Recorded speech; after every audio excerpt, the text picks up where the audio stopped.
Hutang Amerika Syarikat kini mencecah 40 trilion USD buat kali pertama dalam sejarah negara. Satu angka yang tak dapat dibayang akal, yang mana sekiranya negara lain ada hutang sebesar ini confirm dah bankrupt tuan-puan. Tetapi tidak Amerika Syarikat yang nampaknya masih lagi kebal sehingga ke hari ini. Persoalannya di sini adalah apa makna hutang ini kepada AS dan sampai bila AS boleh bertahan sebelum habis lebur segalanya. Sebelum itu, satu fakta menarik berkenaan dengan hutang ini adalah sewaktu Trump menjadi presiden buat penggal pertama pada tahun 2016, hutang AS pada ketika itu belum lagi mencecah 20 trilion USD. Bermakna dalam tempoh 10 tahun sahaja, hutang dah meningkat 2 kali ganda kepada 40 trilion USD. Dan menurut Jawatankuasa Ekonomi Bersama Amerika Syarikat, angka ini bertambah sebanyak $90,000 setiap saat ataupun 7.8 bilion USD setiap hari.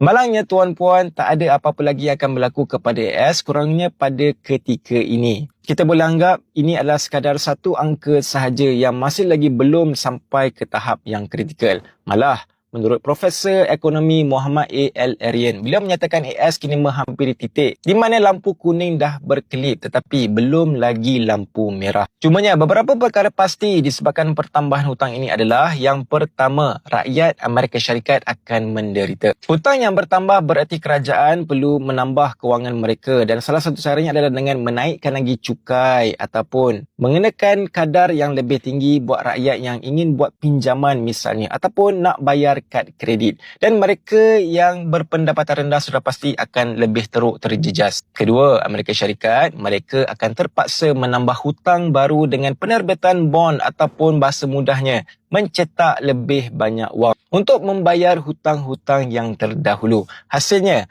hutang kerajaan secara keseluruhan juga akan turut bertambah dan sebenarnya AS pun dah mula berasa bimbang tuan-puan. Walaupun mungkin belum lagi sampai ke tahap yang kritikal, tetapi ada dua perkara yang signifikan telah berlaku baru-baru ini.